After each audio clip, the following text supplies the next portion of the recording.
Hello, I'm Dr. Stephen Greer, founder of the Disclosure Project and the creator of the film Sirius. And I'd like to make a wonderful announcement that all of you have been waiting for.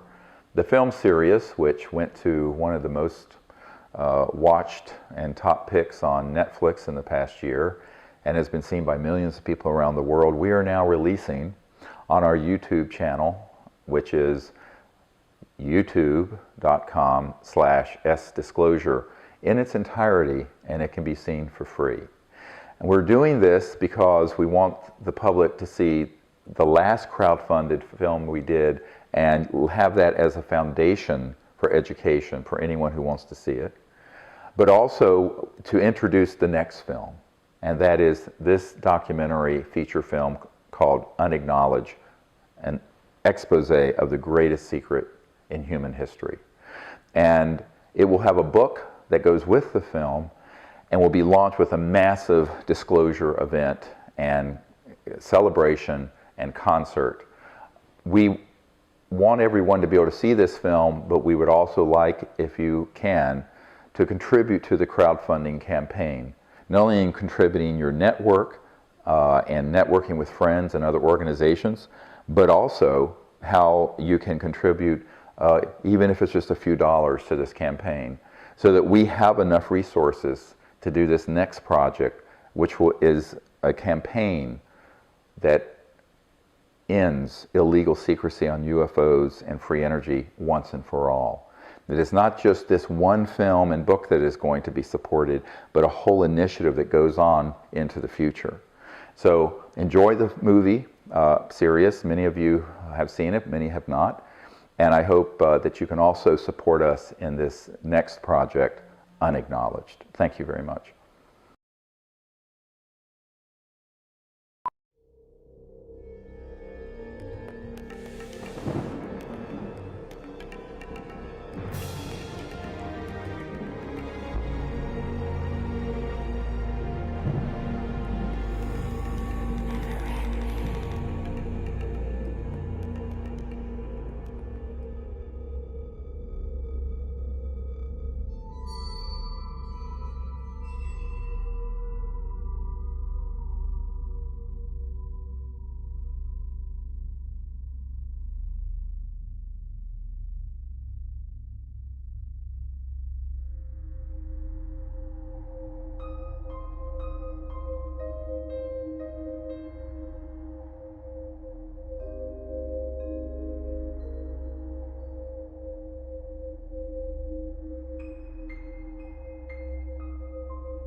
Most people don't know what a dead man's trigger is,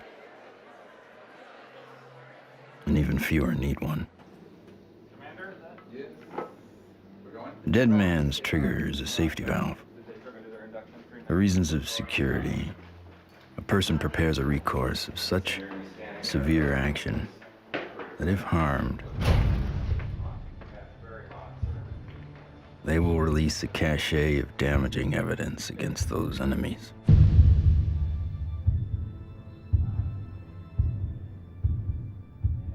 Given his situation, Dr. Stephen Greer is one of those rare men.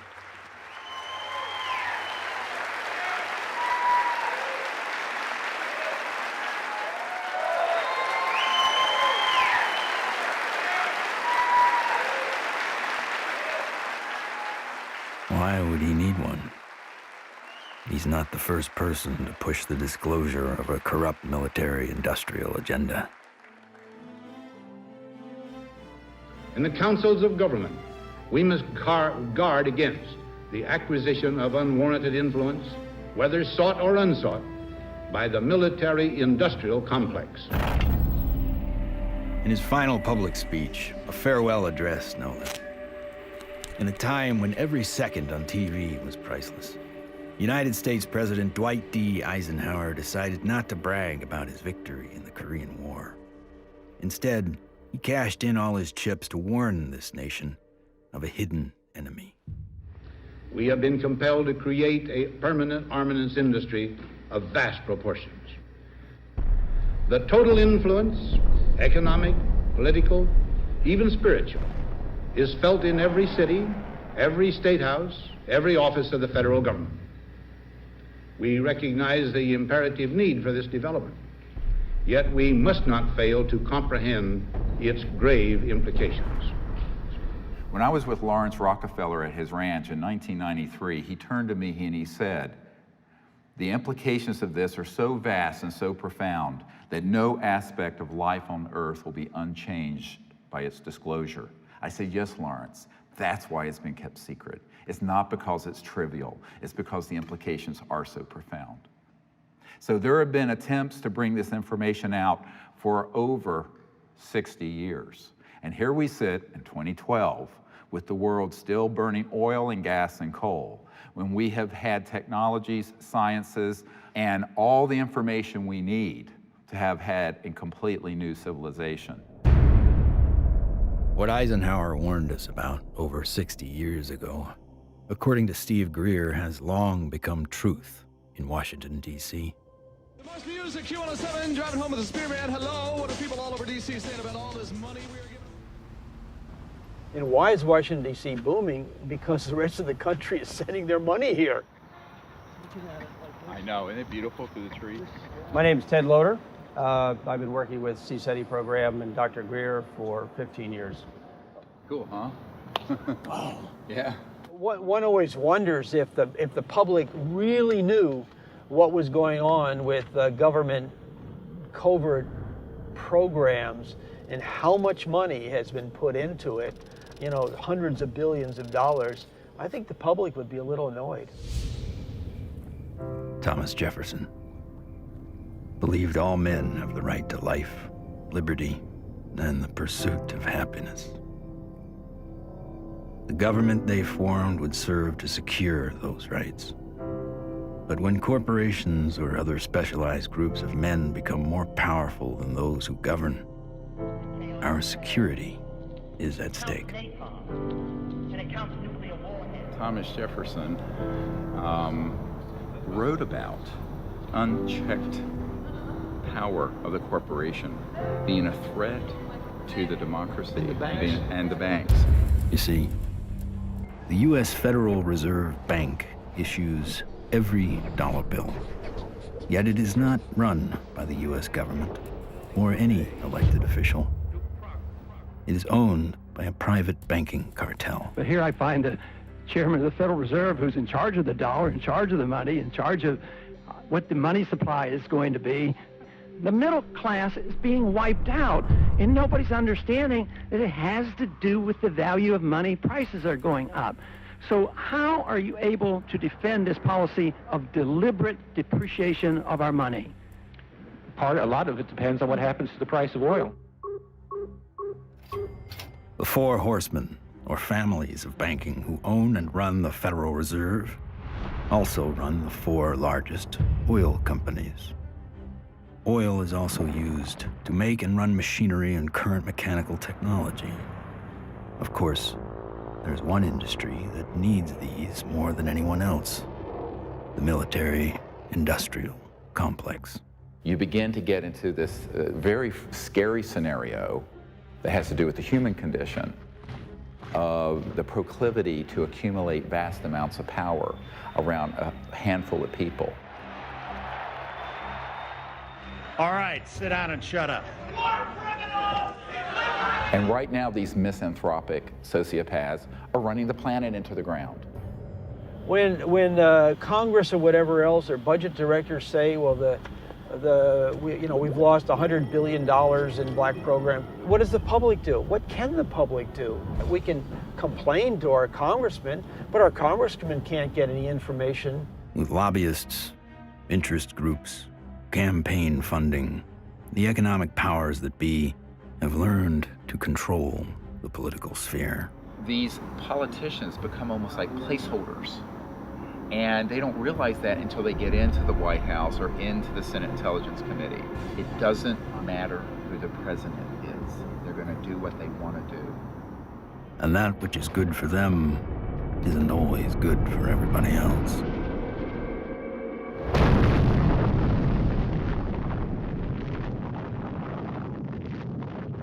From 1945 to 1998, 2,053 nuclear bombs exploded on this planet. The United States detonated over half of them. Now I am become death, the destroyer of worlds. When the first nuclear bomb was exploded in Trinity, Robert Oppenheimer, one of the founding fathers of the nuclear age, said, "We have done this before."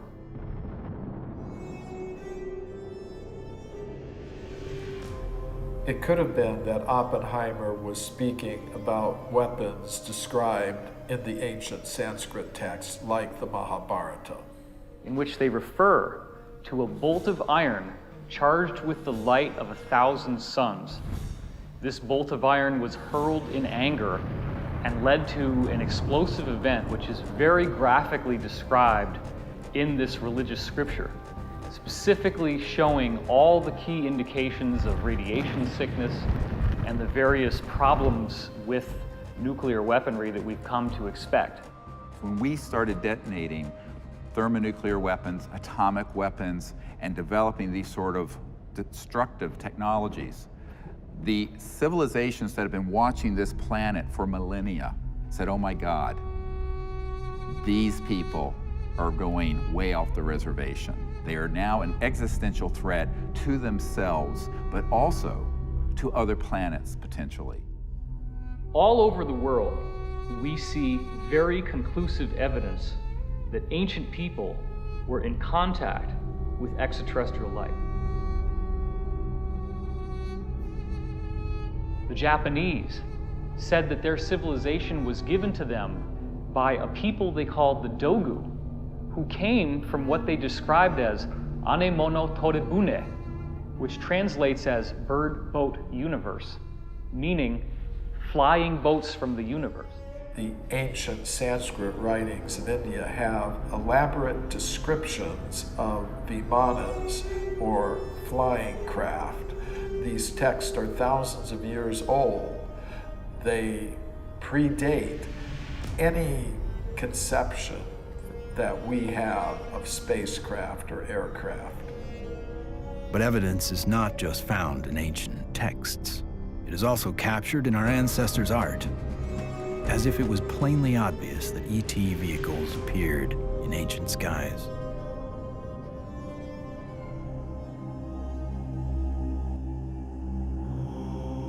It is a foregone conclusion by most broad-minded people that we are not alone in this universe.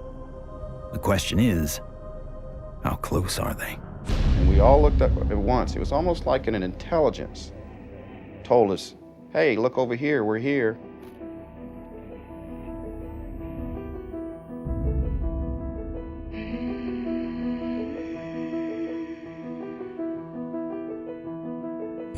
I saw 3 red lights in a triangle almost directly overhead.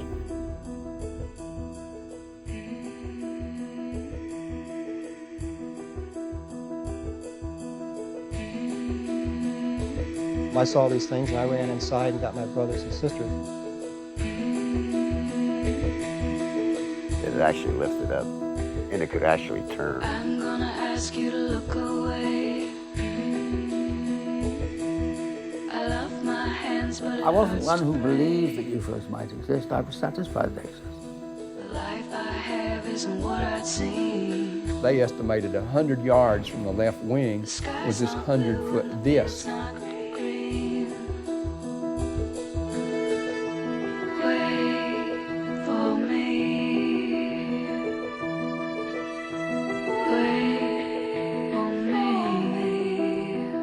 A lot of the astronauts are told to keep it quiet, and they're good Americans too. They develop the film from the moon, everything that's done by NASA.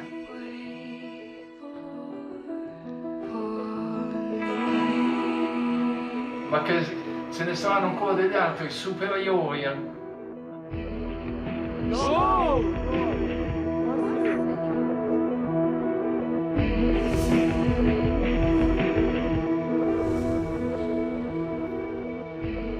There's so much evidence out there that even if less than 1% is true, that would be enough to collapse the current paradigm and change the whole planet.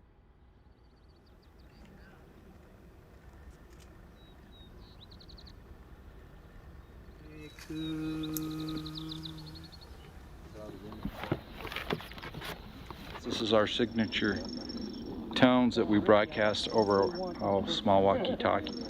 They were recorded in a crop circle. What happens is the extraterrestrials, they come into the area where we vector them in with the signature tones that we broadcast. Then it enables them to home in and get a real good fix on where the site is while we're setting up.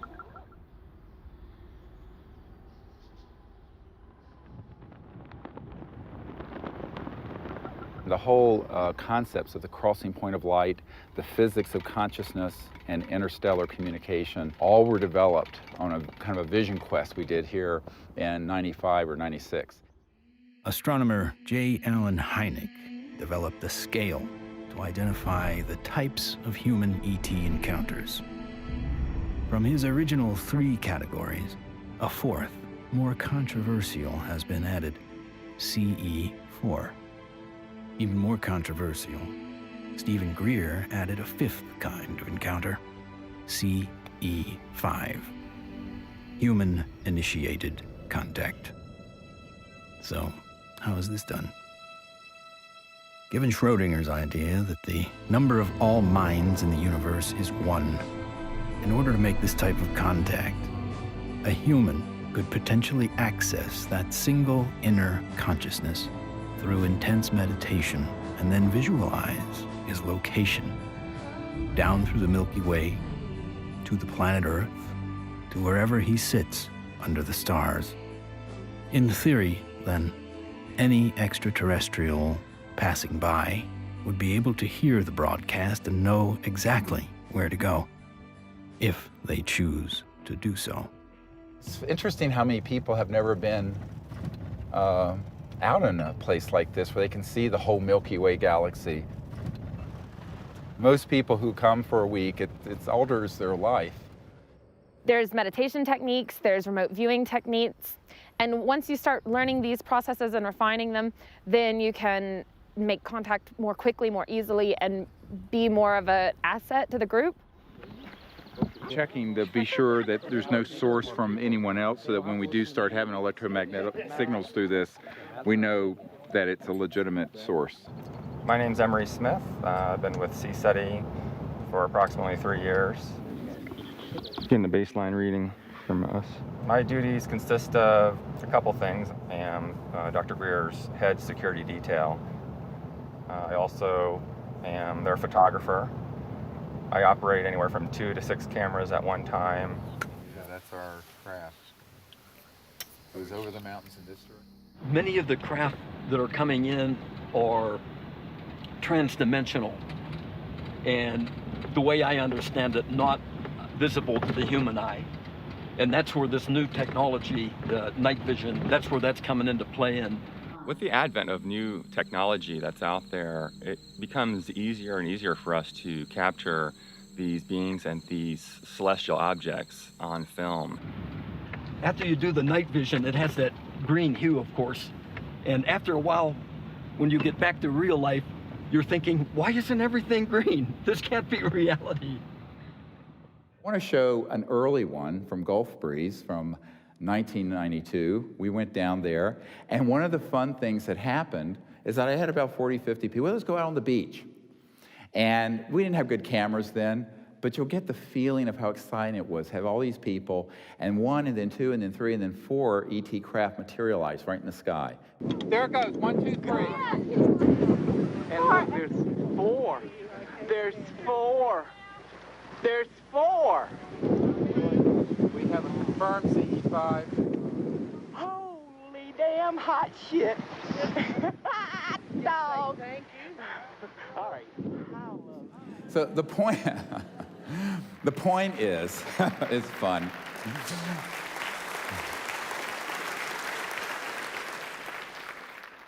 It's your responsibility to go into meditation, find a little bit of time, 10, 15 minutes, and remote view who's up there and how many.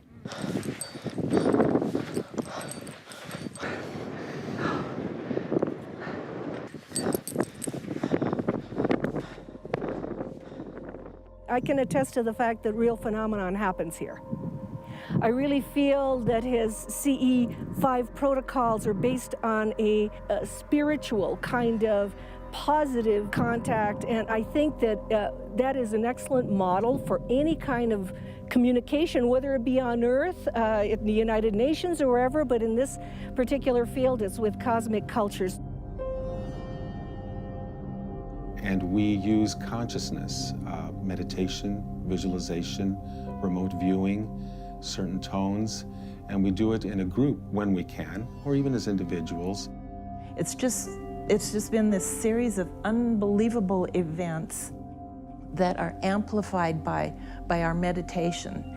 It enforces this communication between us and the ETs, and it's so interactive. I could feel everything, I could hear all the sounds just right there. Perfect. And then this being the little larval one comes up, and we had this hug, and I shared the joy in it, and I'm like just thanking it for this experience. And let's do what we can to feel as if it would feel that this is perfectly normal and natural. Oh, sure. And that, this is... Relax and get in that flow consciousness, exactly. So I was jarred by our group getting tripped out and in that kind of, I was startled by some of the ways that our group was being, and I was going, and then there was moments where I was like, wow, I can only imagine how a visitor might feel. The ETs pick up on your intentions, and if you're really out there just to learn and really want to communicate with these extraterrestrials, well, it's going to happen. Avahanam Narayanam Padma Bhavam Vashishtam Shaktim Chatat Putra Parasharam Cha Yasam Shukam Goda Panam Mahantam Govinda Yogindra Matashashisham. And we ask these extraterrestrial civilizations to join us as they begin to learn of us, to help us, and to understand us, even as we endeavor to understand them and welcome them here to this beautiful planet.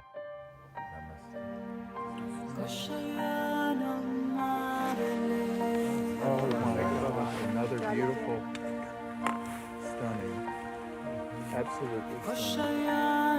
Not an aircraft.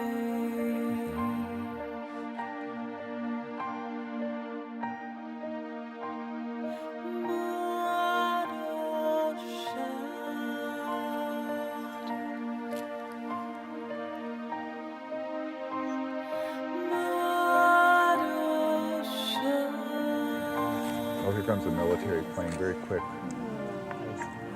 Yeah, there's a very fast military. Okay, they're gonna go. Oh. It turned right to it. Yeah. Whoa. Literally, my heart literally sunk when the jet got to where the craft had to phase out. and like to feel all that love build, and then to feel that jet coming in, and it was like on a heart level, my heart literally sunk when the jet crossed the path where it had to take off.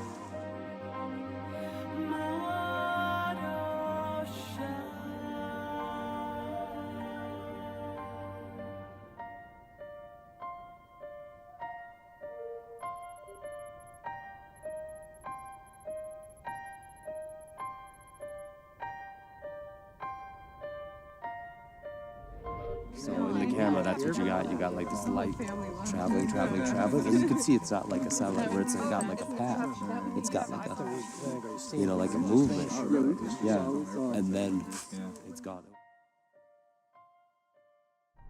When I was 17, I injured myself. I got so infected. And at the time, because I was very poor and I didn't have any health care, I just laid there and I got sicker and sicker and sicker, and I had a near-death experience. I found myself out in deep space, and it was this experience of complete oneness with the cosmos, not just with Earth and life on Earth, but with the stars and the infinity of creation. It certainly altered the course of what I would end up doing, because I then learned meditation. I actually became very aware of the power of the mind. This experience helped guide the direction of his life. Though Greer went on to earn a medical degree and raise a family, he continued to study consciousness and contact.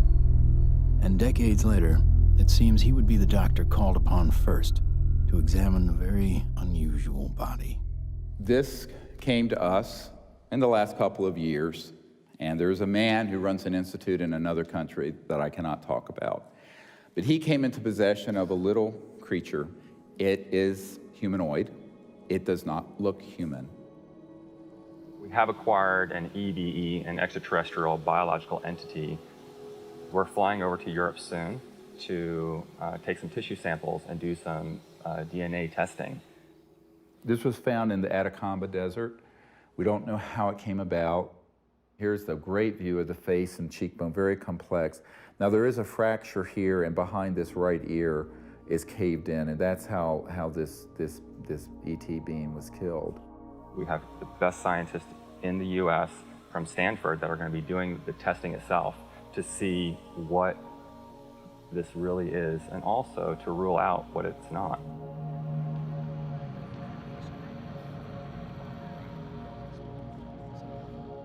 The initial reaction that I had is the same reaction that many of my colleagues here at Stanford and elsewhere have had when I've shown them, is that, wow, what is this?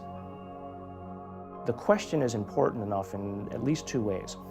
The primary reason is that there's a lot of claims about specimens and claims about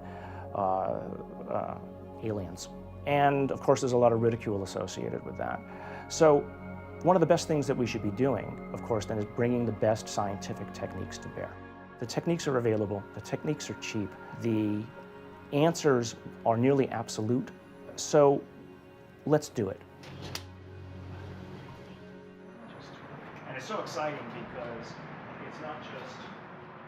In setting up for this, I'm going to be giving Steve not only the tubes that this should be going into, but I'm also going to be sending across the microscope that I feel they should be using to do the analysis with.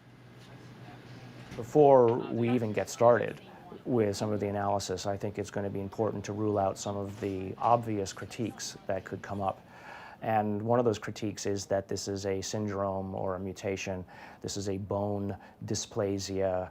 And luckily, here at Stanford, we happen to have literally the world's expert, the man who wrote the book on bone dysplasias and syndromes, a gentleman by the name of Dr. Ralph Lachman, who has kindly agreed to look at the specimen, both the pictures as well as the CT scans and the x-rays, to help determine whether or not it's anything that he's ever seen before. I think that a dozen or even 15 years ago, answering the question of what is this would really not have been possible because the kinds of technologies were not available as are available today. But really the DNA tells the story. And because we have the computational techniques, that allows us to determine in very short order whether in fact this is human. So this will be basically an absolute level of proof as to what this actually is.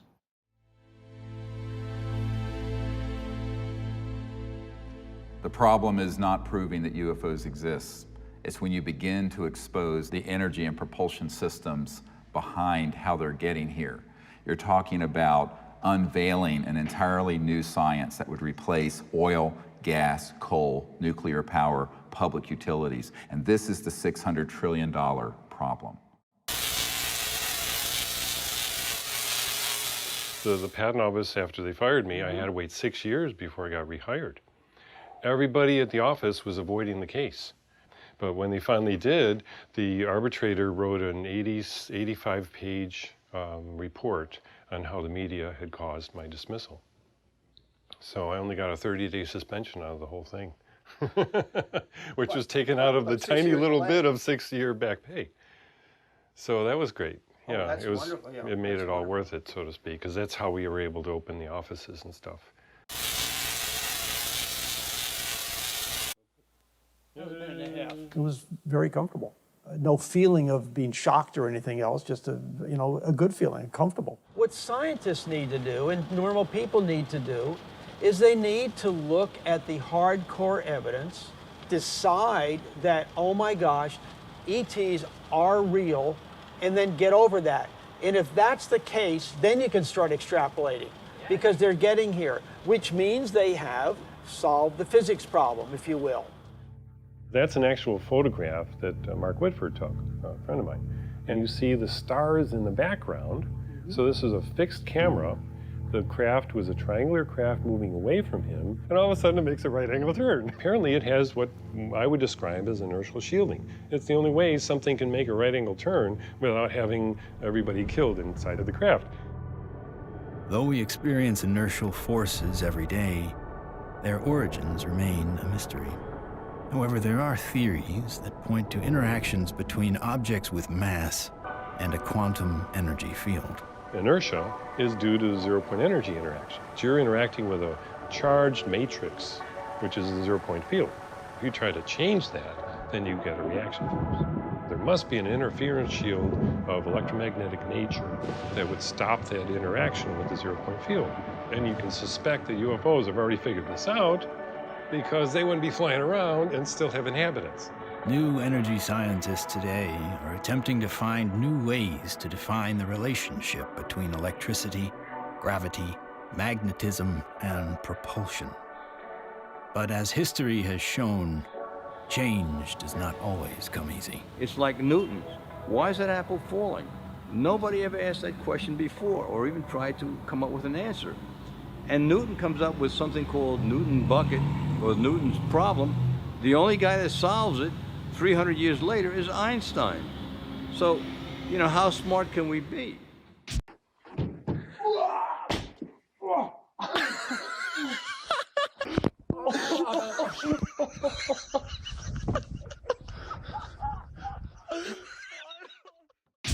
If you look at everything normal within the conventional wisdom, you're not going to learn anything new.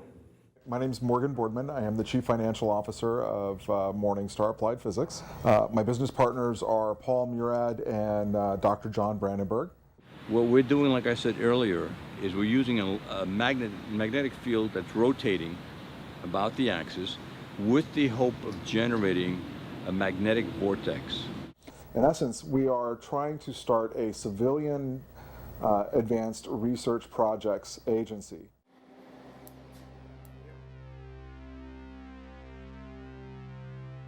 Okay, all right, so basically we have 4 options. Option 1 is a retarded potential. Option 2 is a lagging image, right? Yeah. Option 3 is pointing vector as a motive for propulsion, or how that may be what's happening, right? Yeah. And that's actually taking angular momentum and changing it into linear momentum if it's working the way we want it to, right? Yeah. Okay, and then the fourth one. The fourth one is that we are somehow either generating and or absorbing gravity waves. Do we accept Einstein's viewpoint that thou shalt not go faster than the speed of light? If you look at a black hole, the comment is the gravity is so strong that nothing leaves. But it does have something that leaves the black hole, and that is gravity. So does that imply that gravity moves faster than the speed of light? Could be. Gravity is another one of those seemingly self-evident forces that has raised a number of questions. How does it really work? How can we use it to our advantage? In the mid-1920s, T. Townsend Brown discovered that electric charge and gravitational mass are coupled, and that by building devices that harness these interactive forces, we could create advanced propulsion. At about the same time, Nikola Tesla and Thomas Edison won the Nobel Prize in physics, but both refused it. Tesla was at the end of a long career of inventing. He had advanced technology in the fields of X-ray, radio waves, internal combustion, and, of course, atmospheric electricity. When everything was said and done, he had earned 112 U.S. patents. He proved that electricity can travel wirelessly in the air, and ultimately died penniless. However, his work did influence many others, most notably Lester Hendershot and Dr. T. Henry Moray. Hendershot invented a magnetronic generator to energize an impossible flight, if fueled by gas, that took Charles Lindbergh and the Spirit of St. Louis from New York to Paris. Dr. T. Henry Moray developed the Moray valve, a device for extracting radiant energy from the zero-point field, and demonstrated this device hundreds of times and had dozens of signed affidavits supporting his science. Yet in the end, even these two notable scientists were ignored and bullied. Dr. Moray's device was hammered down and broken into pieces by a competitor, and before he could finish reconstruction, he passed away of natural causes. Hendershot fled to Mexico to continue work, but was found dead at 61 years of age, attributed to suicide. There's all kinds of skullduggery that happened there. I don't think T. Henry Moray ever got a decent chance to ever do anything with that. There is absolutely no question that T. Henry Moray had a system that produced about 50 kilowatts out of a 55-pound box. The conventional electrodynamics model does not allow this to happen. In other words, it doesn't allow you to extract excess energy from the vacuum and use that to power your load. It costs just as much to restore it as was used to destroy it. So we got to put in more than we can ever get out in a load with such a squirrely circuit. And that's the only kind of circuit we've used in power systems since day one.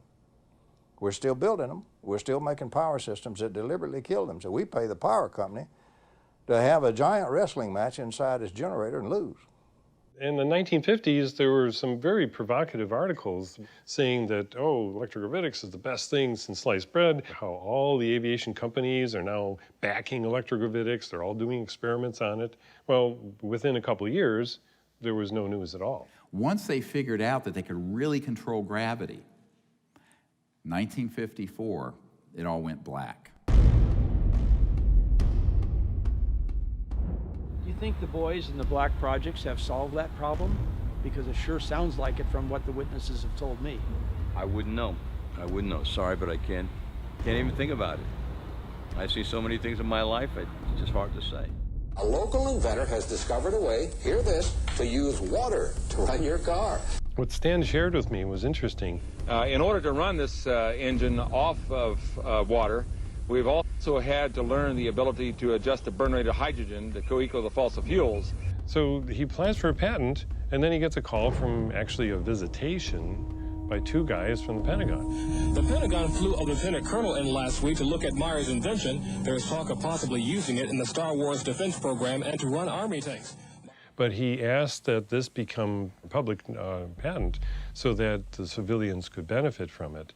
And he indicated that if we don't do that, overseas people will. In 1996, Meyer was sued by his investors, who claimed the device was not revolutionary, despite verification of the unique voltage intensifier circuit by the U.S. Patent Office. Meyer was brought to trial, but key evidence was not allowed. His oral testimony was not even recorded due to an audio recorder malfunction, and the judge recessed early for vacation. Later, Meyer made an appeal but was denied. He was found guilty of fraud and ordered to repay his investors, putting an immediate dent on the idea of funding new technology. On March 20th, 1998, Stanley joined his brother and 2 NATO officials for a dinner meeting. Stan took a sip of cranberry juice, grabbed his neck, ran out of the restaurant, and fell to the ground, saying, "They poisoned me." He fell down after eating at a restaurant nearby where he lived, fell down the parking lot, said, "I've been poisoned," collapsed. And that's on the police report? The police report confirms his words. The cause of death was written to be an aneurysm, though he left behind just enough materials for others to piece together his process. The full secrets of his device died with him.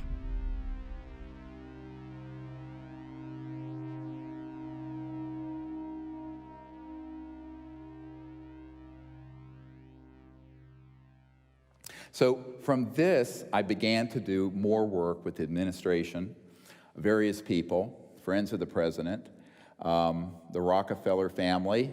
Lawrence was the white hat in that crowd who wanted us to bring this information out, actually hosted us at the Rockefeller Ranch in the Tetons. And one night he pulled me out on the deck and he said, "Well, you know, we really need you to do this." I said, "Lawrence, you're old, you're rich, and you're Rockefeller. What do you want me to do? I'm just a country doctor banging around in an ER in North Carolina." He says, "No, we want you to do this." I went, "Okay." So I'm the throwaway guy. I'm the guy you can throw away because my life doesn't matter. We are back in Rachel, Nevada with our first 2 distinguished guests. Stephen Greer is a North Carolina doctor. He does a lot more than watch the skies. He fires off messages, and he says that someone or something is responding. Dr. Greer is looking for close encounters of the 5th kind. What, at this minute, do you believe? Our assessment at this point is that there is at least one extraterrestrial civilization which has managed to make its way to our corner of the universe. And number 2, that there's no evidence at all that they have hostile intentions towards this planet. And number 3, that the priority at this point must be trying to establish some sort of a liaison to them, some sort of a diplomatic liaison to them, and that's what we're working on. Is there a continued cover-up? Yes. Do those at the highest levels of government agencies know that there's a cover-up? Not necessarily. Officer X, a high-ranking military veteran, joined forces with Dr. Greer in order to use his military and government influence to gain access to high-level officials. I was able to arrange for a CSETI briefing to the then Vice Director for Intelligence for the Joint Staff, Admiral Tom Wilson, the same person who had been at Atlantic Command with me. At that meeting was Steve, Apollo 14 astronaut Ed Mitchell, Brigadier General retired Steve Lovkin, Siri Automatic, Steve's right arm. Well, Dr. Greer did indeed mount an initiative and did go to Washington, did speak with high-level government people. I attended and helped him with that. We briefed certain members of Congress, some of their staff, some of the people from the White House. We talked with people in the Pentagon. It led me to the belief that people in high-level government have very, very little, if any, information, valid information. One of the most important of all the meetings was with CIA Director R. James Woolsey. Here I fly up to Washington. The cover story was a dinner party. One of the things that I found was that this CIA director wasn't lying when he communicated to us that he had not had access to these projects. He was shaken to his core. We met for not 20 minutes, almost 3 hours. And by the end of it, I handed him, my hands were shaking, I handed him this document, and it was a position paper recommending executive orders and the things the Clinton administration and he needed to do to get control of this mess. And he looked at it, and he looked at me. He says, yes, he says, but how do we disclose that which we have no access to? And I almost wept. I went, what? Dr. Greer approached many D.C. officials in an attempt to gain an audience. One of the people who took him seriously was former CIA Director Bill Colby.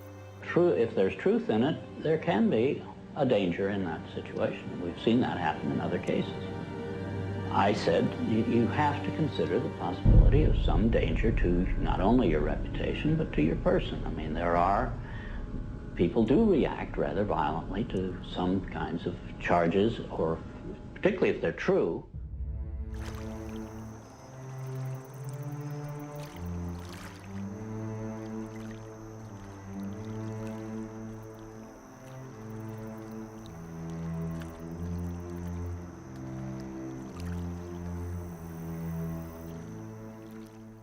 Now, you know, I'm a 30-some-year-old doctor with 4 kids, a golden retriever, and a house in North Carolina. So I'm going, this is down the rabbit hole fast.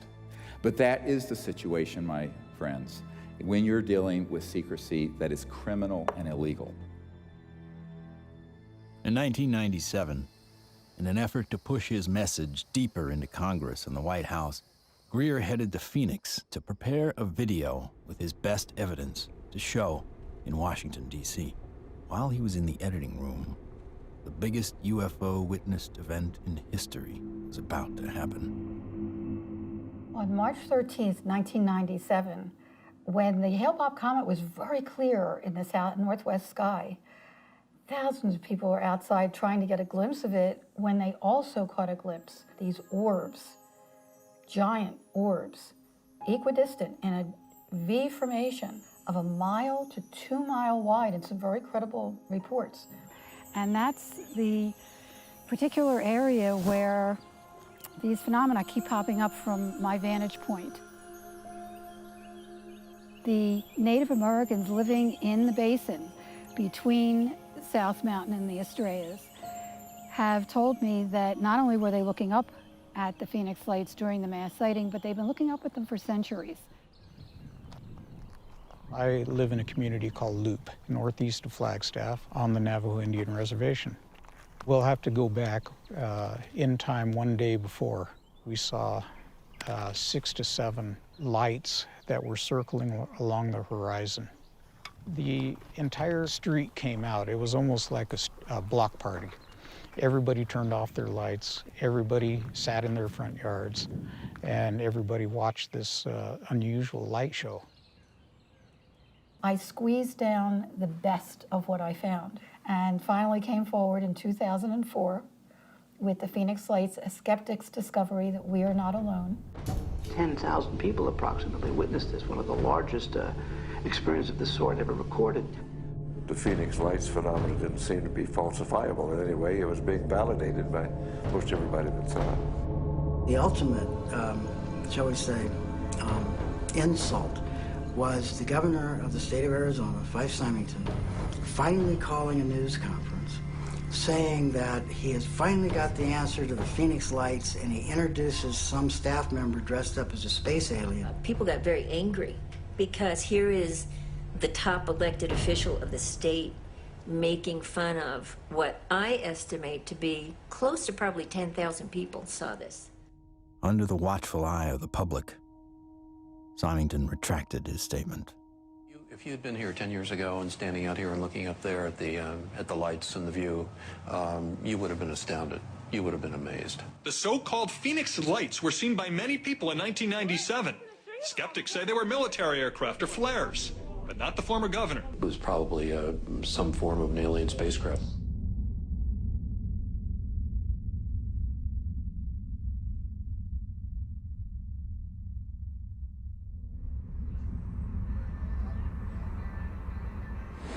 On our way to Barcelona. Barcelona. To retrieve the evidence. Dr. Bravo. Hi, baby. Are you ready for the trip? I'm ready for the trip. I'm so excited. Okay. We're going to do some very wonderful work, and I can't wait to get the results. Upon Upon arriving in Spain to look at the being for the very first time, I was kind of skeptical. It was definitely a game changer for my thought process to actually see it in person than to see it on film. The first thing we had to do was go to the radiology lab because we needed x-rays and CAT scans before we did anything. Porque esto es, ya se lo comenté que era un poco difícil de hacer. Es, ¿okay? The best we can get. Lo mejor que pueda pasar. Porque evidentemente no se puede manipular para nada. No. The head radiologist at the center saw the beam and was quite impressed. And the first thing she said was, "Wow, that looks like an alien." That's really okay. This is fabulous. This was pretty good for you. Yeah. Okay, that's good.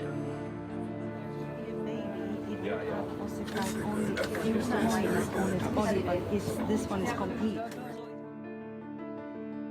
When the CAT scan images started coming up on the computer, it was just profound. And I saw inside the bone, and I saw, organs and lung material, brain material.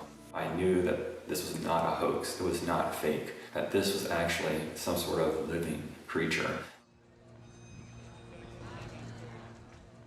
Right, well, if somebody made it, they have a future in microsurgery because they were smart enough then to put in these millimeter-wide bone holes where the arteries go in to feed the bone marrow.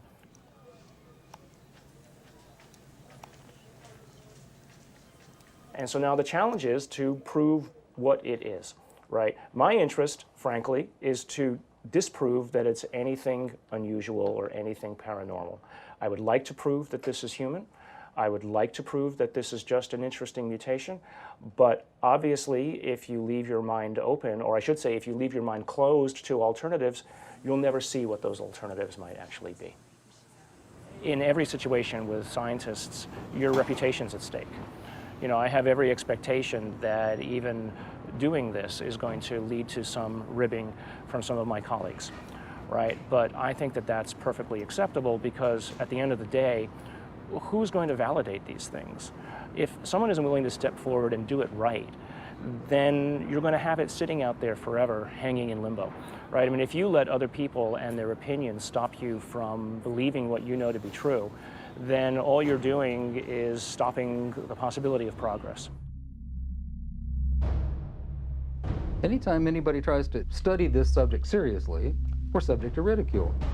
I'm a full professor at a relatively major university, and I'm certain that my colleagues at the university laugh at me and hoot and holler behind my back when they hear that I have an interest in studying unidentified flying objects. There's really a subtle kind of suppression at play here. You don't worry about what the CEO of Enron thinks about what you say. You worry about what your friends think. You worry about what your parents would think if you posted whatever you care about on Facebook or something. We take the risk to appear to be a crackpot. There may be people who are going to be threatened by that for any number of reasons. My feeling was that I was involved in a lot of strange activities, so I tried to say to myself, let's not look at this with too much exposure and mention it because there's a question of credibility. This should be the subject of rigorous scientific investigation and not the subject of rubbishing by tabloid newspapers. MUFON is the Mutual UFO Network, and it was founded in 1969 by Walt Andrus. And our mission statement is the scientific study of UFOs for the benefit of humanity. MUFON is the world's largest UFO investigative organization. We have approximately 3,000 members worldwide. Approximately 500 of those have their PhDs. These are people who really would like to delve deep into the UFO phenomenon and try to figure out not only what it is, but how it's happening. Armed with what he thought was some of the best available evidence, including the Phoenix Lights, Steve Greer organized a Project Starlight briefing before several Congress, Pentagon, and White House staff members. Things seem to be on track for disclosure. Of the device and the internal, all of it. with a lot of detail, and this is a cutaway. This was done and escaped government control, whereas the Bentwaters case took 20-some years in England. So this is in our possession and not the Ministry of Defense. So, where it would never be found. Where it would go into a black hole. Right? Yeah. But then the bad news came. Sherry Adamiak, Steve's partner and longtime friend, along with Steve and another team member, were all suddenly diagnosed with a malignant cancer.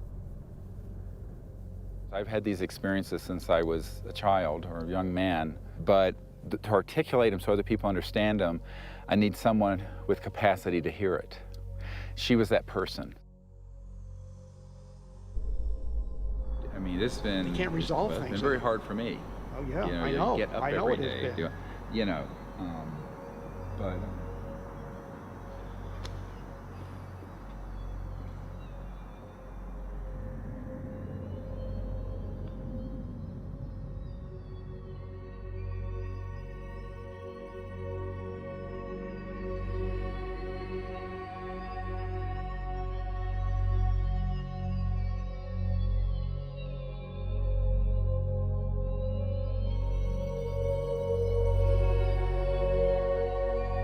One of the last places she wanted to come was here. So she asked that her ashes be placed on the land. So we put her ashes around that tree.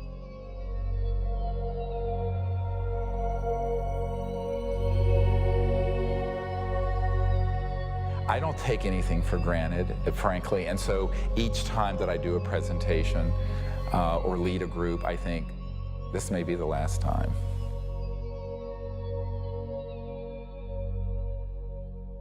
The thing that has kept me going the most is not any external thing, but the experience of that near-death experience where I know that there's an aspect of us that doesn't die. That is why I can go mano a mano with these elements and not be afraid. I shouldn't say be afraid, not stand down. Everyone has fear. I've certainly had my fears. But it gives you an anchor so that you can go forward.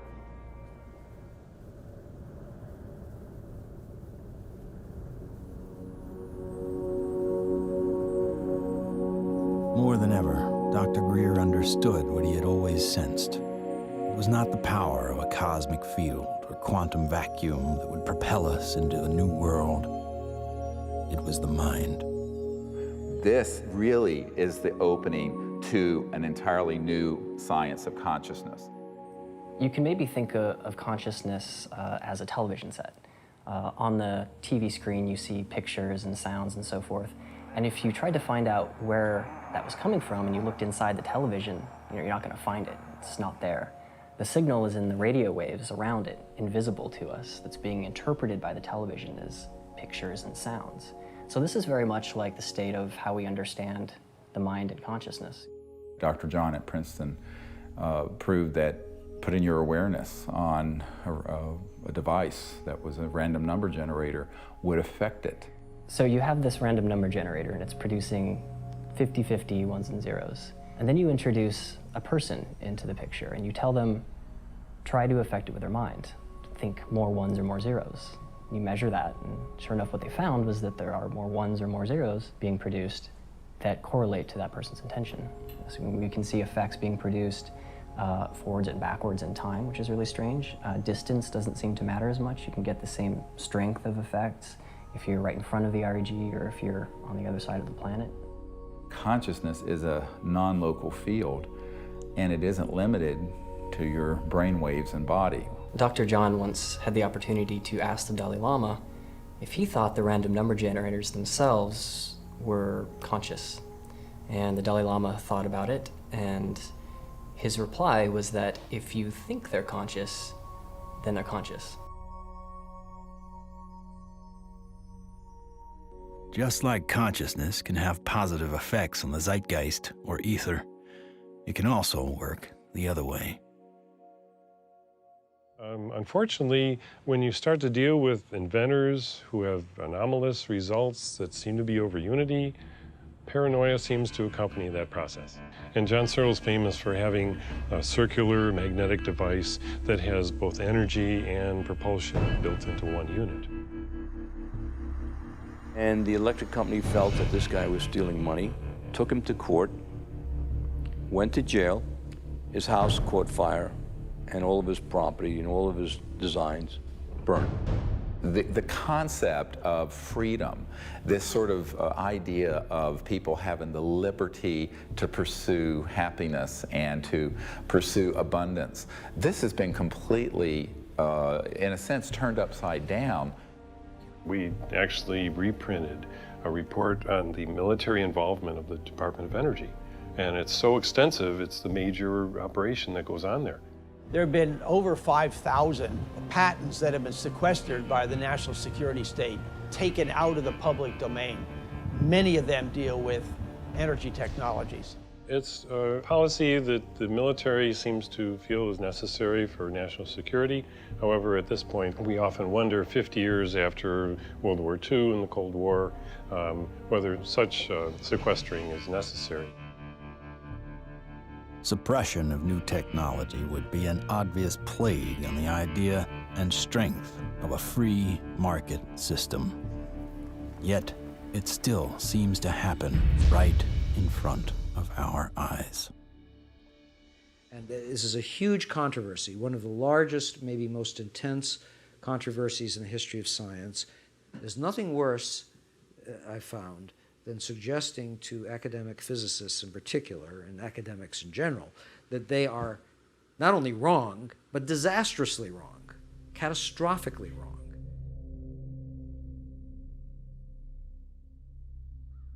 Cold fusion patents have not been approved. They will not get through. American citizens are being denied their constitutional rights. I inadvertently was looking through some piles of paper that had been given to me in a casual manner by all these hot fusion physicists as they were trying to do their calorimetric repeat of the Pons-Fleischmann experiment. And I was stunned. I couldn't believe what I was seeing. It looked like monkey business to me at the time, and it has turned out to be exactly that. It was represented as a negative result when it was positive. And that data is scientific fraud, as far as I'm concerned. It's been referred to legal authorities in the government. I asked for a review at MIT, got nowhere. If this type of manipulation had occurred in any legitimate research area, such as cancer research, AIDS research, global warming research, anything that's accepted as reasonable to be researching, the people would lose their jobs, they wouldn't be in science. And yet, these people today, their data is used today, to year 2000, and all before, to reject patents.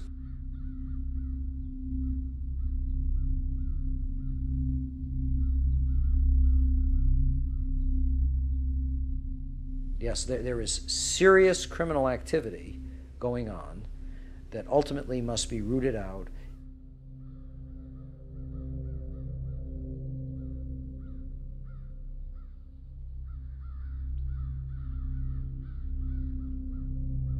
It became very clear to me that, you know, you kind of had a tiger by the tail here, and that this was serious. For a moment, Dr. Greer considered shutting everything down. He had been threatened and swindled far too many times. Sherry was gone. He had no office, no staff, no money. Back in 1998, I was given information by a friend that Dr. Greer was having a conference. Literally the month that Sherry Adamek passed away, within 30 days, I have this scheduled event. So I went to the conference and learned some things and listened. And so she just on a lark came, and she's an emergency doctor like I am. And what really grabbed my attention was he was getting all this information from military witnesses. That was in 1998. By 2000, when we were planning and storyboarding and working the whole disclosure project event out and pulling together all these hundreds of witnesses, we didn't really have the funding to do it. But she got so supportive and involved that she lived very modestly and took all of her excess income and donated it. And I want to acknowledge some amazing people that are here. Dr. Jan Bravo, without whom we would not have the Disclosure Project. But it's not just the funding she's provided, it's the moral support and the encouragement and the friendship. And so she's just become a very key person. And, you know, it's sort of metaphysical and odd that literally the month that Sherry Adamek passed away, within 30 days, I have this scheduled event. Not alone anymore.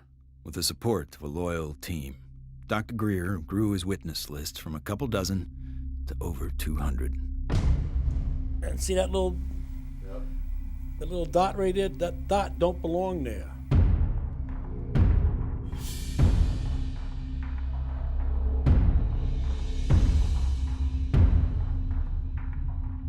I said, I'm one of those, what you would call the high government official in the FAA. I was the division chief. There was only 3 or 4 down from the admiral. I was awarded the Air Force Guided Missile Insignia. I was the first photographic officer in the Air Force to get they called it the missile badge. So I forgot who it was called, but he says, we got a problem here. What's the problem? He says, well, it's that UFO.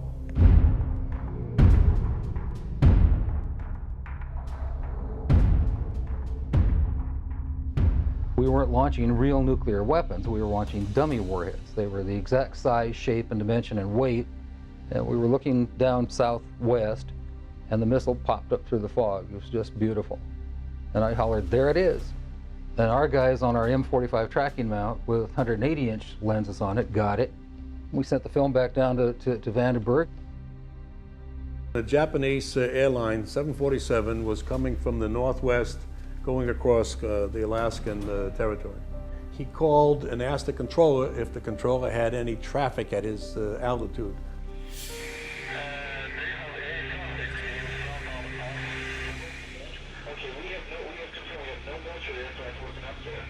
His radar is picking up a target. He sees this target with his eye, and the target, the way he described it,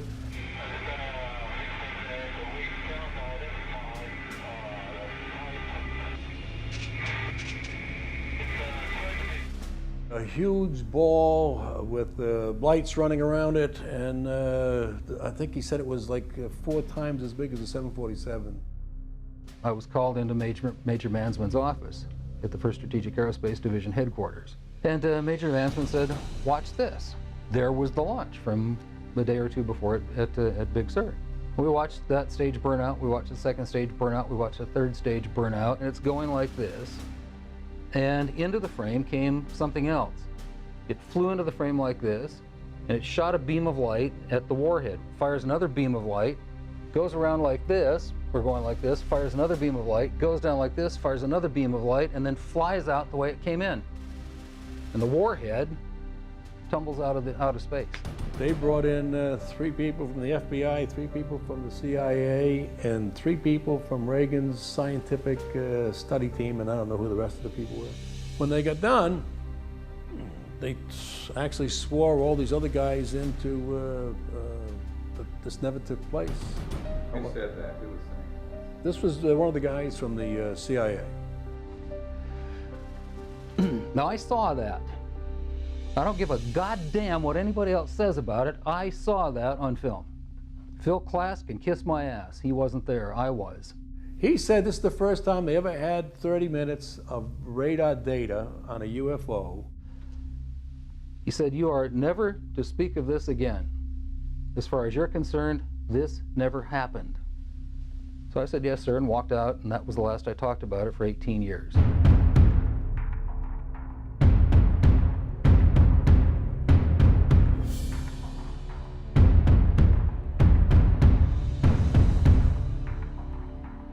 I had the original video that I took, and I had the pilot's report, and I had the FAA's first report that was all downstairs on my table.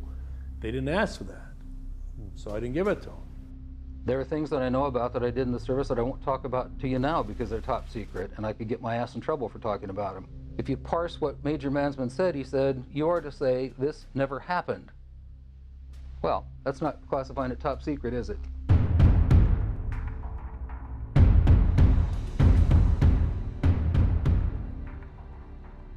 And I was a part of a United States Air Force cover-up for 18 years. But who do you tell that you were involved in a UFO incident without them looking at you like you ain't wrapped too tight? What we photographed up there affected me for the rest of my life and made a huge impact on my understanding of the universe and of governmental manipulation of our minds.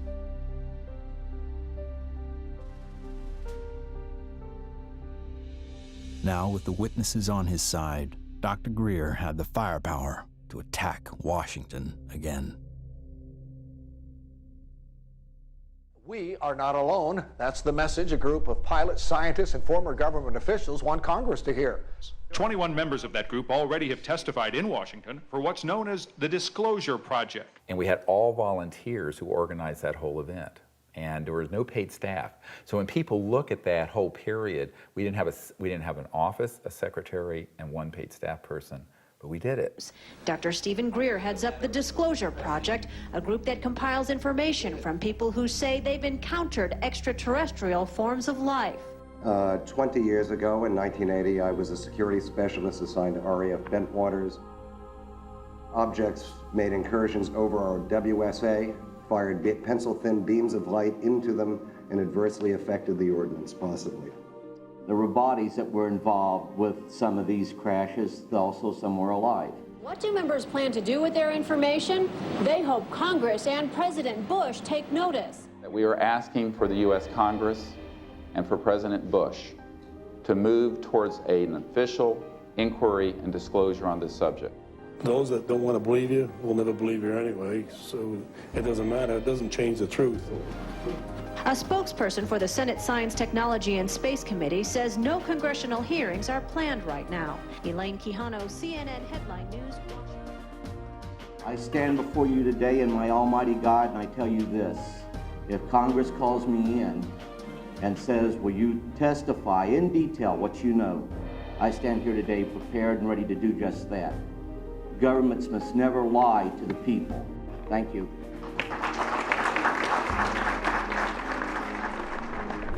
The number of people Dr. Greer had managed to get behind him was monumental.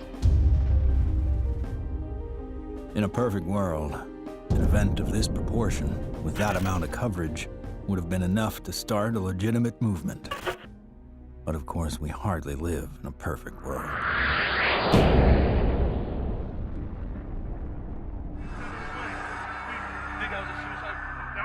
Yeah, don't say it. It's on, you know it, right? I don't know, guy. Everything's fucked up. 9/11 became the mother of all news stories and completely changed the game for everyone. Fear, panic, and strife were imprinted in the public consciousness. To what end? Not to go after Al-Qaeda, but rather to invade the sovereign nation of Iraq. Given such a drastically overt misstep on the part of a U.S. government led by an oil family, the question on some people's minds is whether or not this disaster was exploited, or worse, engineered. The Gulf of Tonkin in the Vietnam War, Chiang Kai-shek in the Korean War. False flag operations are nothing new. However, according to some, the ultimate card to play might be yet to come. How do you grow the trillion-dollar military-industrial complex that Eisenhower warned about into a $2 or $3 trillion program? You got to have a bigger enemy out there. Von Braun's purpose in life during the last years of his life, his dying years, was to educate the public and decision makers about space-based weapons. First, the Russians were the enemy against whom we're going to build space-based weapons. Then terrorists would be identified, and that was soon to follow. In 1977, I was at a meeting in Fairchild Industries, and in that room were a lot of charts on the walls with enemies, identified enemies, names that people had never heard of, names like Saddam Hussein and Gaddafi. But we were talking then about terrorists, the potential terrorists. No one had ever talked about this before.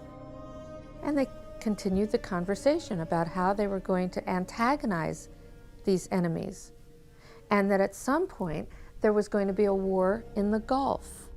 According to these theorists, after the military-industrial complex had its war against terrorism, the next enemy that Dr. von Braun identified on Earth would be third world country fanatics. But with no more enemies left, the people would soon be taught to look to space. The next enemy was asteroids. Now at this point, he kind of chuckled the first time he said it. Asteroids, against asteroids, we're going to build space-based weapons. So it was funny then. And the funniest one of all was against what he called aliens, extraterrestrials. That would be the final card. And over and over and over, during the 4 years that I knew him and was giving his speeches for him, he would bring up that last card. And remember, Carol, all of it is a lie. 99% of all the information out in the public on this subject is well-crafted disinformation designed to scare people to support the next phase in global warfare. And this kind of corruption is why the only things that are being made on this subject are things that redound to paranoia and fear in the military-industrial complex. I occasionally think how quickly our differences worldwide would vanish if we were facing an alien threat from outside this world. I don't think we're moving forward if we trade, factional and ideological war from one ethnic or religious or economic system into an interplanetary conflict, because that's A, not survivable, and B, would be even worse in terms of galvanizing the world around a military structure. That has been the central organizing principle of our society for a few thousand years, actually. It is hard to concretely prove that 9/11 was a false flag attack because the people behind it are so good at covering their tracks, especially with the compliance of the mainstream media. If you had trillions of dollars, you'd be pretty good at it too. The adversary is closer to home. It's the Pentagon bureaucracy. According to some estimates, we cannot track $2.3 trillion in transactions. $2.3 trillion in transactions. According to the Comptroller General of the United States, there are serious financial management problems at the Pentagon. Fiscal year 1999, 2.3 trillion missing. Fiscal year 2000, 1.1 trillion missing. And DOD is the #1 reason why the government can't balance its checkbook. I would like for you to respond to the questions that I've put to you today. I've forgotten what the second question was. How does one carve out a billion unacknowledged or 10 billion unacknowledged taxpayer dollars? In many cases, at the end of a fiscal year, when there is so-called leftover money, they may or may not know that money may in fact go to a special access program. There are two main types of special access programs: acknowledged and unacknowledged, or USAPs.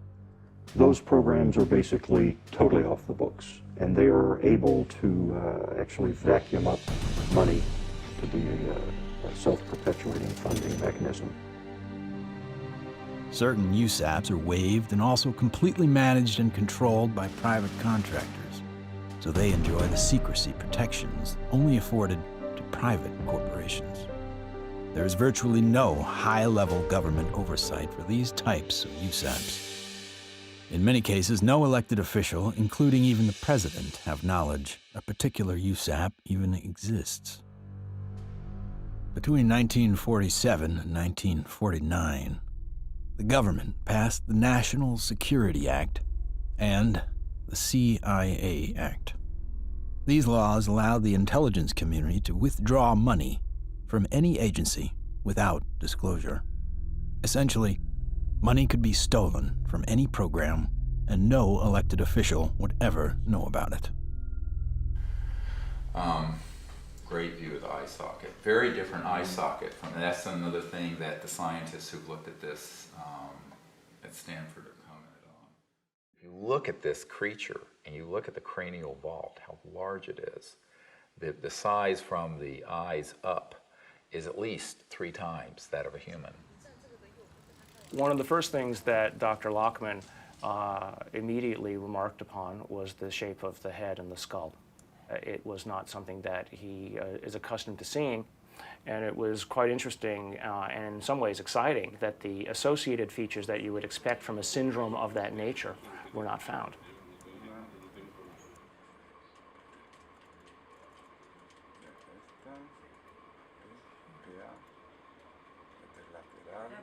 This specimen does not fall under any known, to me, class of disorders or syndromes.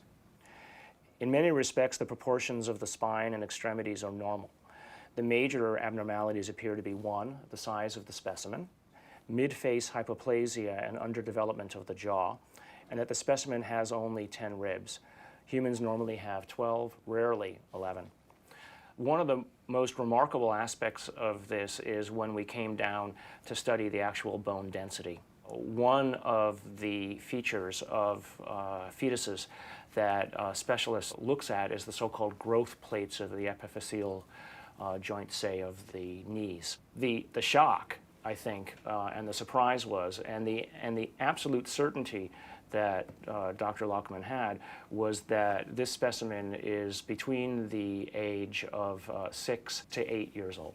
The shock was that this specimen was clearly not fetal.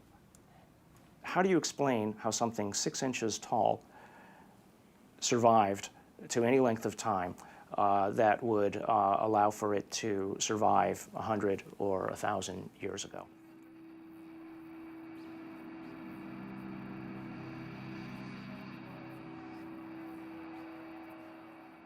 And what amazes me is the media.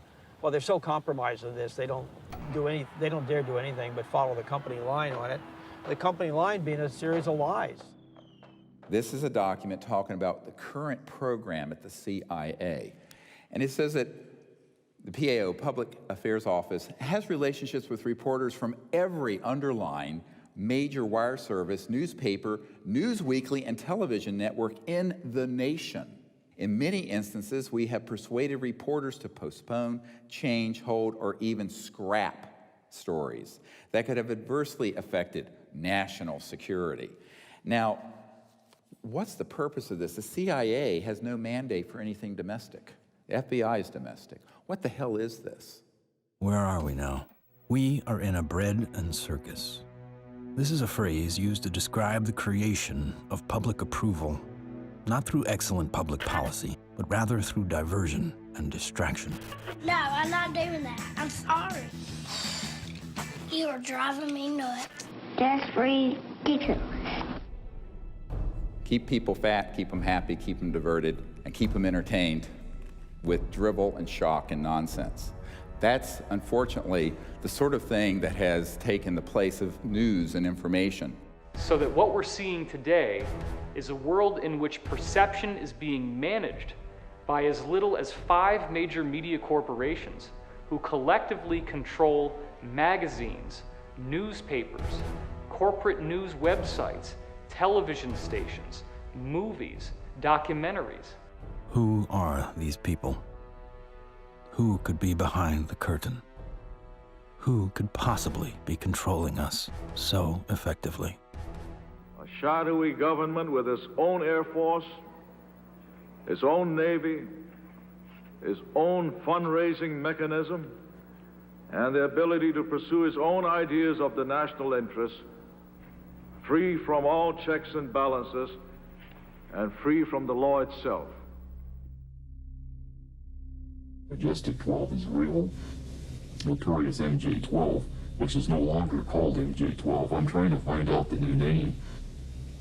Basically, it's an oversight group intermingled with the National Security Council and the National Security Planning Group. They have full control. They have no congressional oversight whatsoever. They answer to nobody.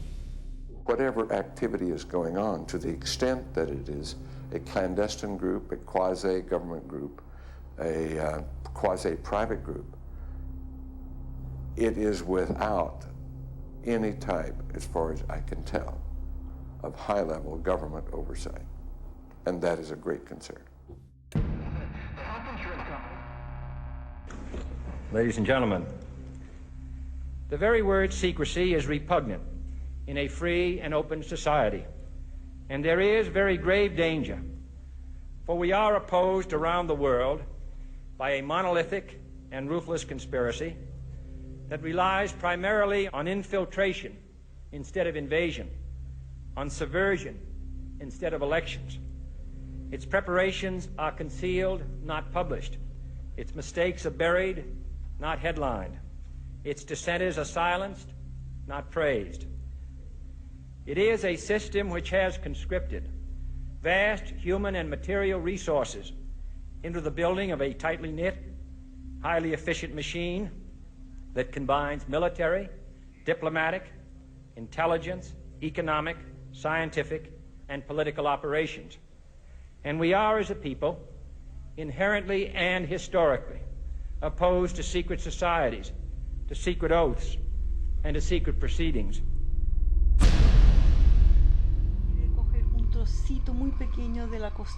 It's got too much tissue on it. They actually want a piece of the bone from at least like a 0.5 of a millimeter in. Como medio milímetro de... We took material from inside the cranium, also 2 clippings of the anterior front ribs of this being. And we were able to see under the dissecting microscope that in fact it did have bone marrow in them, so that meant there should be some good genetic material in there. It was really nerve-wracking. Imagine, 2 big guys here trying to operate on this 13-centimeter long beam. But we did it.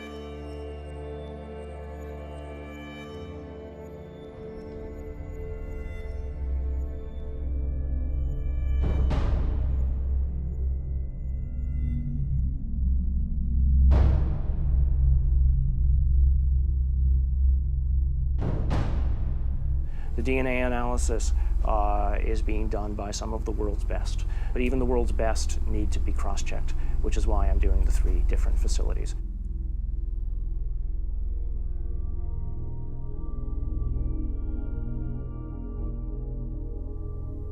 So I actually ran 4 samples.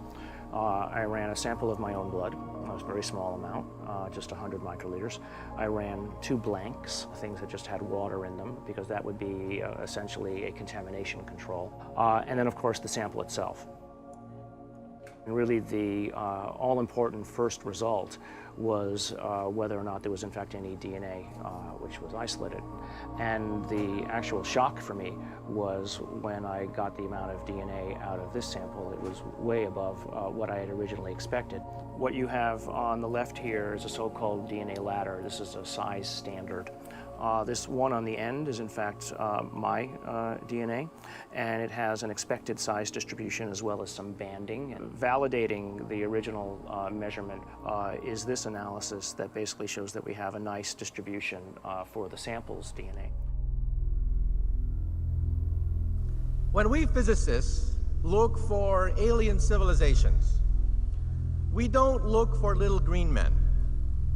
We look for energy consumption. We look for type 1, type 2, and type 3 civilizations. What are we? We are type 0. We get our energy from dead plants, oil and coal. Around the year 2100, we will become a type 1 civilization. And we see the beginnings of that now. What is the internet? The internet is a type 1 telephone system. Imagine, if you will, sitting down to your morning coffee, turning on your home computer to read the day's newspaper. Well, it's not as far-fetched as it may seem. Information has largely been controlled in a top-down way. What we're seeing now is the dissemination of discoveries coming up from the grassroots and not from a top-down centralized authority which has the ability to say, this isn't making it because we don't believe it's true, this is making it because it fits the mainstream. When we want to form a new team in a new country, then all we have to do is contact someone there using the internet, and suddenly they're a member of the node. From this online collective seems to come a real communion. People from all over gather in groups to investigate UFOs, with safety in numbers against ridicule and disinformation.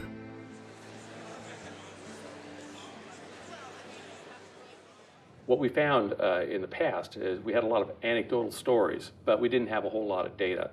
With the advent of computers, personal computers, and the internet, we've been able to collect the data and analyze it through some 200 plus data points to allow us to be able to compare cases and to see exactly what's happening and what the trends are. Nick Pope is our guest. He made this information public. He's also the former head of the Ministry of Defense's UFO project. So if anybody knows, we think it's you, Nick. The Ministry of Defense is in the process of declassifying and releasing its entire archive of UFO files going back decades. It's interesting and worth pointing out that while the British government is releasing their files and their documents, President Obama, who promised to do the same during the campaign, he still has not. 15 years. 15 years this spring. My God. But I figured that, you know, after the disclosure project, we'd get this information out and we could go on with life.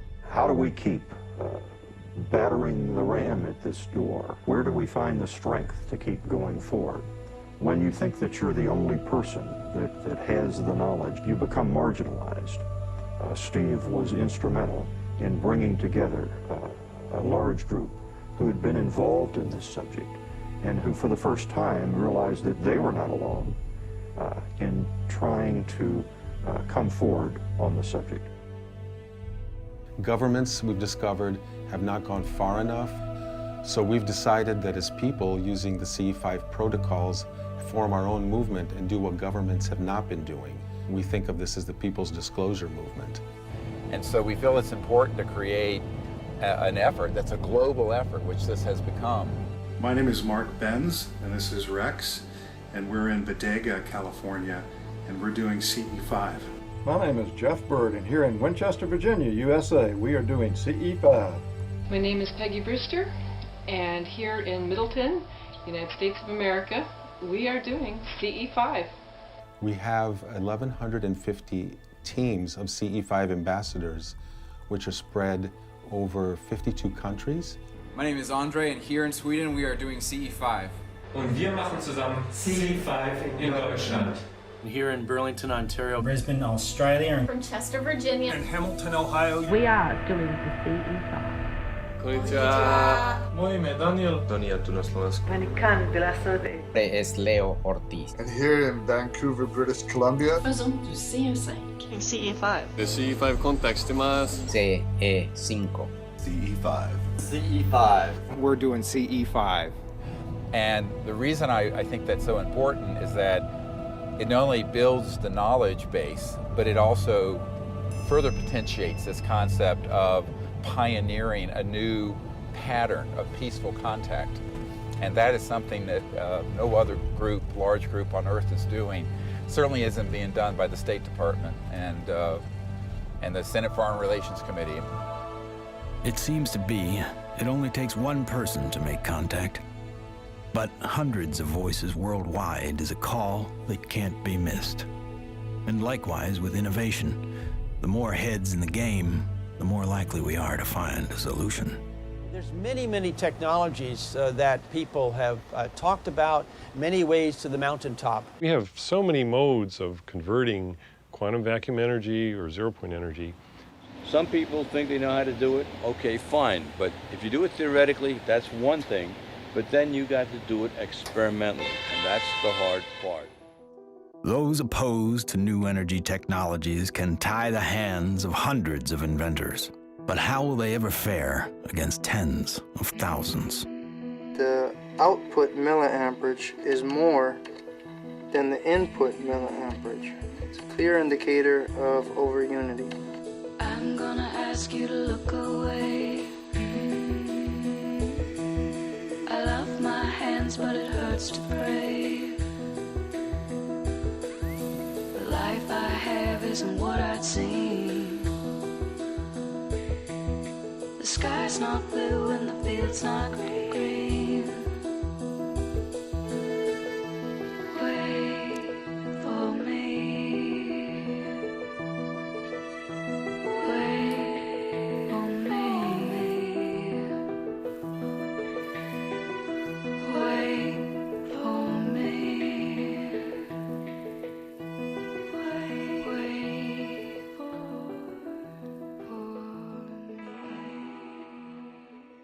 When you oscillate or vibrate magnetic fields, there's an effect in the gravity field. And how to do that linkage is what you're trying to get at, as I understand Maxwell's equations are in that term right there. And what happens is if you're going to have a gravitational effect, it's going to happen over there.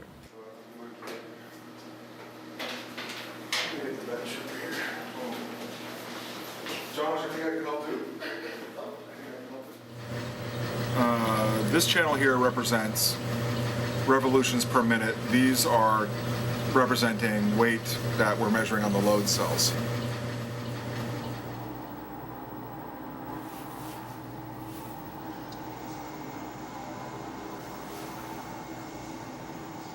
Full steam ahead.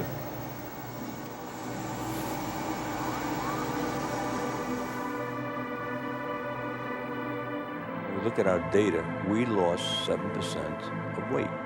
If we move this thing and it loses weight, I must be generating gravity waves. Though the device maintains its shape and size in terms of dimension, it is losing mass. That's a possibility. If it is losing mass, then certainly it would also be affecting time in a very localized manner. By looking at new technology, you could break through new commercial aspects to improve our society. We should be looking for a disruptive breakthrough in this technology within the next 10 years. We're on the brink of developing any number of potential propulsion systems which would take us out of the solar system. I think we're going to beat NASA to the mark. So I graduated from the UCLA School of Engineering in 1976. I got a flyer from the School of Engineering inviting me to a lecture by Ben Rich. Ben Rich was the director of Lockheed's Skunk Works for 16 years. He oversaw a number of USAPs that were secretly managed at the Skunk Works, including, most notably, the development of the F-117 stealth fighter. Ben shared a slide set of about 40 slides of different things, starting with the U-2 spy plane, going all the way up to the stealth fighter at that time, mentioning that he couldn't talk about the other secret stuff. But when he ended his talk, he had a slide of a black disc zipping off into outer space. And he ended his talk with these words: "We now have the technology to take ET home." So you have to have vision, and you have to have the guts and the courage to go out past the steps and do something of any value, and we have to go past our grasp. And we asked him questions about it. What did you mean when you said we have the technology to take ET home? Ben shared three major things that I think are worthy of research by researchers worldwide at this point in time.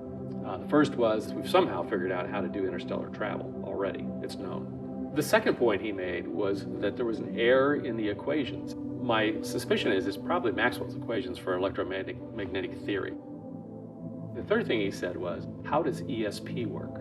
And I was really kind of startled because I didn't know what to say. But I blurted out, I don't know, all points in time and space are connected. And he looked me back in the eye and he said, that's how it works.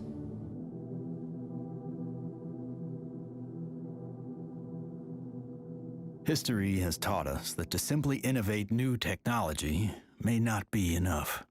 We have to find a way to get past the suppression. We've already now had a breakthrough just a couple months ago of the tritium battery. Finally, a company has come up with an actual commercializable unit, but it's very small. It's designed for an IC or some small circuit component. So this is a good sign, because it shows the way to introduce a free energy device is to introduce a small version of it. If you have a revolutionary energy device, it has to be introduced in a way that doesn't look like it's a revolution.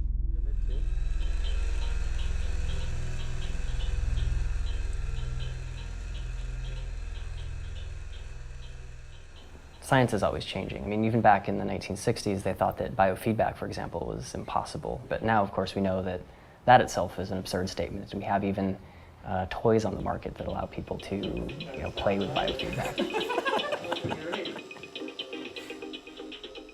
These sciences have been around for decades. They have been ruthlessly kept secret because of the kleptocracy of what I call the petrofascists, the people who are hell-bent on maintaining the power of a centralized petrodollar oil, gas, coal system. So that does create scarcity because that is a zero-sum game. But when you take us off that system onto this new system, it's an entirely new macroeconomic order, and scarcity becomes non-existent. After years of disappointments, Dr. Greer and his team are now attempting to build an energy research lab in Virginia, where scientists and inventors with working prototypes will have a safe haven to build. So this is an example of how the analysis is done using what's called a genome browser. And it's more or less a schematic representation of the chromosomes and at a very high level of resolution.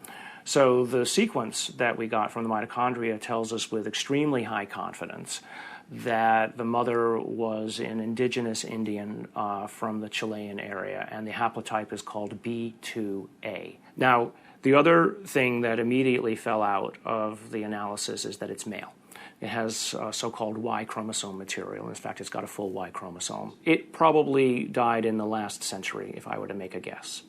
I can say with absolute certainty that it is not a monkey, right? It is human, or as close to human, closer to human than chimpanzees would be. But when you count up the number of mutations that we're observing, what we're seeing is more than what we would expect to be caused by simple cell division.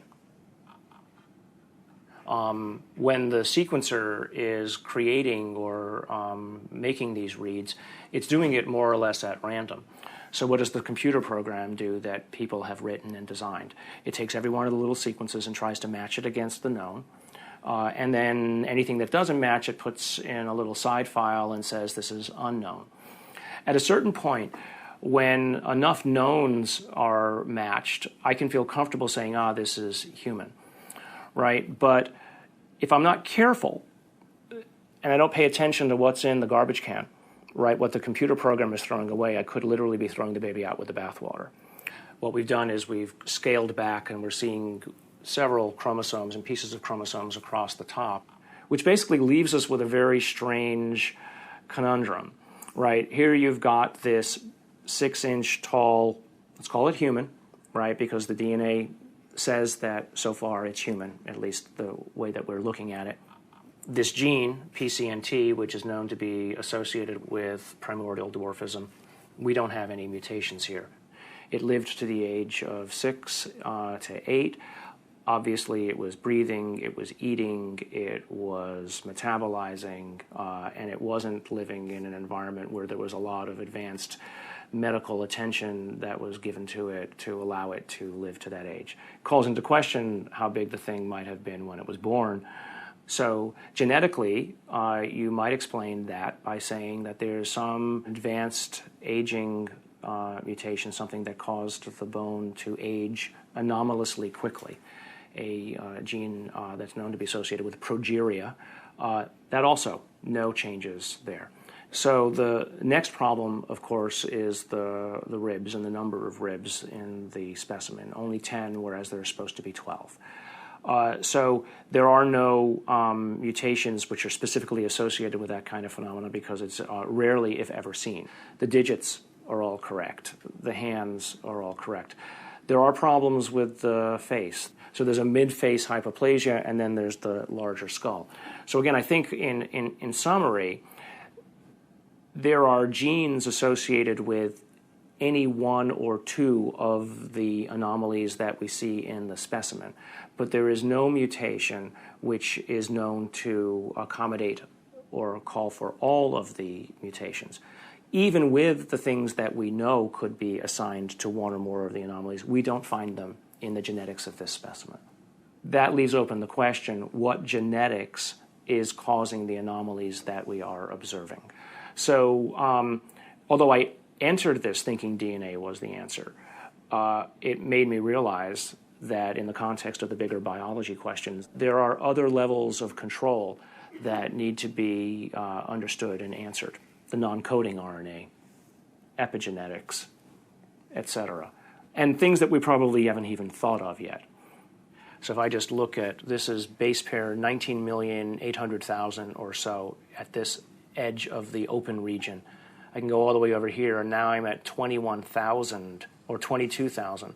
So the answer's not finished, and it's not as easy as actually, frankly, I thought it was going to be at the beginning. So that's basically 2 million base pairs of DNA where nothing seems to sit. It's just like the way societies do things. They try to fit things in boxes. We have literally written a computer program that does exactly that, tries to fit it in the box. Doesn't seem very efficient, so on that basis, people would call it junk. But I think we now know that there's any of a number of other features of what DNA is doing in there. It is expressed. And so we need to be careful, obviously, that we don't let our instincts or the programs that we write to match our instincts make the decisions for us. No matter what, for me, this has been a fascinating, more than an exercise. As soon as I've collated this information into a form that other people can take advantage of, and it's accepted for publication, I'm just going to put it out on the web. I don't have the resources to study and follow down every single angle that this opens up. But, maybe there is a listener out there who will be sufficiently intrigued by this to do the analyses themselves, and maybe they'll find something that I missed. Great. If additional samples or examples are seen of this, I'll be the first in line to want to sequence it, because then all bets are off. I want to say other things here, but I also don't want to open myself up for, attack. This search may have uncovered a major finding about life in the universe and its origins. What is this being? Could it be a missing link in evolution? Could it be an entirely new species? Or simply a disease we have never seen before? Or could this be an extraterrestrial being from another world?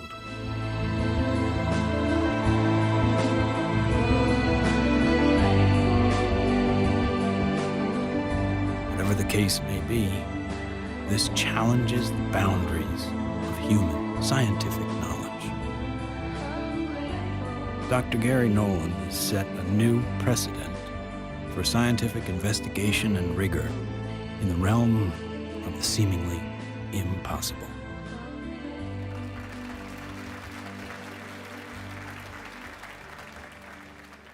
Now, we have now over 4,000 cases of extraterrestrial vehicles that have landed, 3,500 pilot cases, over 5,000 documents from the U.S. government, and hundreds of thousands of pages of documents from 14 countries that have opened their files since the Disclosure Project was launched 11 years ago. And yet, this isn't on CNN every night. And this is probably the most important thing going on this planet today, and yet nobody talks about it. If we don't explore what to do, we're going to miss the boat. And that could be why Eisenhower's final message wasn't just doom and gloom. It was a charge to the people to spit out the bread, look away from the circus, and take some responsibility.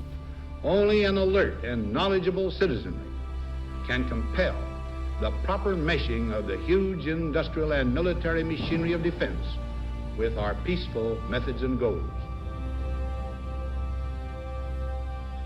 The dam is in fact breaking, and you're beginning to see countries all over the world begin to come forward with what they know to be absolute fact. Since 2001, 24 countries have opened their UFO files to the public, including Australia, the UK, Vatican City, Germany, Russia, and Canada. The United States is not yet among them. What we have to do is pave the way for these leaders. Because if the people will lead, the leaders will follow. They'll have to. And it isn't about overthrowing the Pentagon, it's about leaving it behind. My goal when I started this was to make this so that I wasn't important at all in it, that there would be enough people that they go on without me. And that way, it doesn't matter if I drop dead. The future is here already. The technologies are here, contact is happening. And if we come together as a people, what we're going to find is that all of us working together are going to be able to create a world that is amazing. If every single one of us told everyone we know that we're being visited by intelligent life, that the sciences are here to give us a new civilization, we're liberated from that macroeconomic slavery, but this is the destiny of humanity. Thank you very much. God bless you all.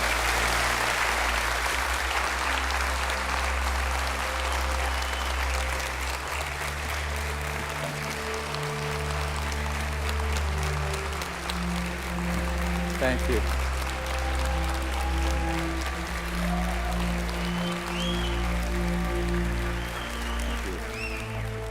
What we've come to learn is this. We are standing at the precipice of a new age.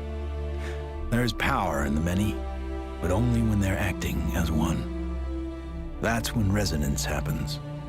Whether joining together as a responsible citizenry against the forces standing to divide us,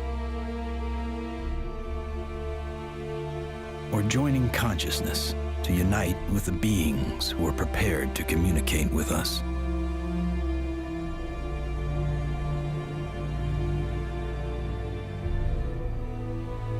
In order to succeed in this endeavor called life, we must come together as one.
Koşa